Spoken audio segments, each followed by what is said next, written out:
दिनानिमित्त महिलांची दिनचर्या आणि त्यांचे मनोगत. बायका इतरांशी बोलत नाहीत, पण कितीतरी लाख पटीनं त्या स्वतःच्या मनाशी बोलत असतात. काय बरं बोलत असतील त्या, बघूया तरी. सकाळी झोपेतून उठताना आता 5:45 वाजलेत, 6 वाजता उठेन, 15 मिनटं जरा पडून राहते. नाही तर दिवसभर तेलाच्या घाण्यातली बैल झुंपली जातात तसे दिवसभर कामाला झुंपलेली असते. तेवढीच 15 मिनटं मला गादीचा सहवास तरी मिळेल ना.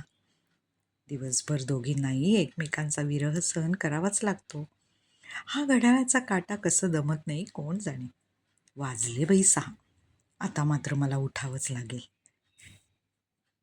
परत दात घासताना कोणती भाजी करावी? फ्रीजमध्ये 3 भाज्या आहेत. कोबी मला आवडत नाही, वांग यांना आणि कारलं मुलांना. जाऊ दे, कोबीचीच भाजी करते. असंही आपल्याला आवडीनिवडी राहिल्यात तरी कुठे. गॅसजवळ गेल्यावर आणखीन मनात येते, मस्तपैकी चहा टाकते. गॅसजवळ किती बरं वाटतं ना या थंडीच्या दिवसात. तेल संपत आलंय वाटतं, लवकरच त्याची पूर्तता करावी लागणार. कढईत जरा तेल जास्त झालेलं दिसतंय, थोडं काढून ठेवते, नाही तर भाजीत तेल खूप झालं की लगेच यांचा फोन येईल. असंही तेल कमीच पाहिजे. माझी दीदी तर फोडणीचे दाणे भिजतील एवढेच तेल वापरते. अंघोळीला जाताना काय म्हणते बघा. कोणता ड्रेस घालू? कालच पिवळा ड्रेस घातला होता, आज बांधणीचा घालते. कुठं गेली बाई ओढणी? सापडतच नाही. नेहमी असं होतं, कितीही कपडे नीट ठेवले तरी वेळेवर सापडत नाही. शेवटी पिवळा ड्रेसच अडकून जाते. आता डबा भरताना काय म्हणते? 3 पोळ्या घेऊ काय एखादी कमी करू? वजन तर वाढतच चाललंय बाबा. थंडीचे दिवस आहेत, भूक खूप लागते. 3च पोळ्या घेते. भाजी कशी झाली देव जाणे. चटणीची वाटी राहू दे बाजूला, वेळ झाली, निघायला हवं आता लवकर. कुलूप लावताना काय म्हणते माहिती? गॅस गिझर लाईट बंद केलंय ना मी? पुन्हा बघावे तर वेळ जाईल. सगळं चेक केलेलं असतं, पण कुलूप लावताना नेहमी अशी द्विधा मनस्थिती होते. गाडी चालू करताना, ए बाई, तू नखरे करू नकोस ना, माहीत आहे खूप थंडी आहे ती. तू जरा वेळेत चालू झाली नाहीस तर नक्कीच लेट मार्क होईल मला. चला, गणपती बाप्पा मोरया, चालू हो ग बाई लवकर. आता गाडी चालवताना काय म्हणते? श्रीराम जय राम जय जय राम, श्रीराम जय राम जय जय राम. खूप लोड आहे हो कामाचा. आज मला सगळी कामं करावी लागणार आहेत ऑफिसमधली. आता पंचिंग करताना हुश, झालं ग बाई वेळेत पंचिंग. पडला आजचा दिवस पदरात. लेट मार्क लागला नाही ते बरं झालं.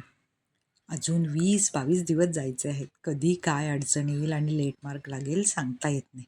वेळेतच आलेलं बरं आपलं. आता जेवताना काय म्हणते बघा. भाजी मस्त झाली आहे आज, यांना नक्कीच आवडेल. फोन येईल किंवा मेसेज तर नक्कीच येईल. 4 वाजता चहा पिताना, कधी यायचा बाई चहा? आज मात्र चहाची खूप गरज आहे.